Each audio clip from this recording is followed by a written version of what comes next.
Beneath the waves of Puget Sound, the noise of the world above fades. Here, the endangered southern resident orcas rely on that quiet, speaking to each other in a complex language and using echolocation to hunt for salmon. But the human cacophony follows them even here. This is the sound of a passing ship recorded on an underwater microphone called a hydrophone. Sound actually travels 4 times faster and further in water than it does above water. And we know that vessels emit sound in the frequencies that killer whales need in order to communicate and hunt. Rachel Aronson is the program director for Quiet Sound of Washington Maritime Blue, which hopes to give these struggling whales back their peace.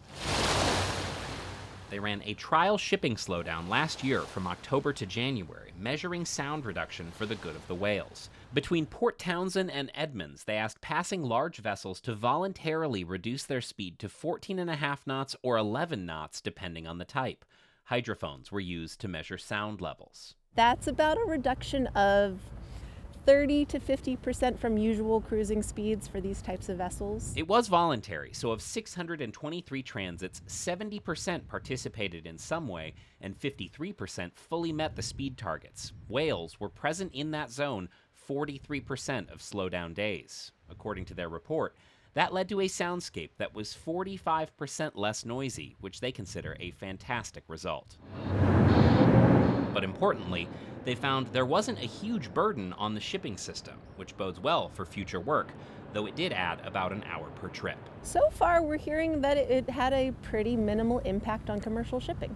We didn't hear of any impacts happening at the port. We didn't hear of any impacts happening in the systems that receive the ship. From our conversations so far, it seems like it worked okay. It was a great opportunity to just, add value environmentally to Puget Sound. Matt Hanuxala is a Puget Sound pilot, the group that boards ships to help them navigate the inland waters. The pilots were the face of this effort, pitching the vessel captains on participating, and Hanuxala said, as a trusted messenger, it was generally well received. I think it's fantastic. It's really rewarding in that you're moving a big piece of steel around to help out, commerce and the citizens of Washington State, but at the same time, you're able to really do something that has some environmental impact for a positive. He felt like a voice for the whales and hopes it will make a difference. To make a successful impact, all parties have to maybe compromise a little bit because nobody is going to ultimately win.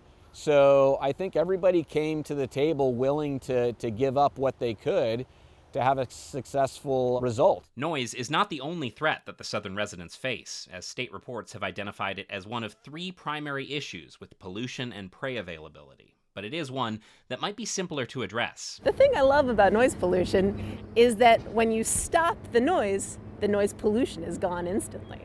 It's not like toxics pollution where toxics can stay in the water on and on.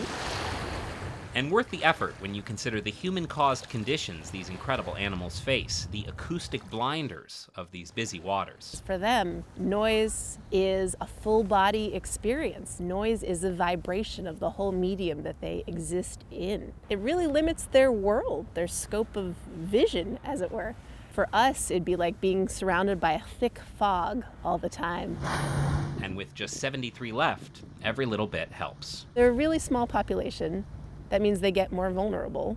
We need to do everything we can to keep this unique group of whales alive and around.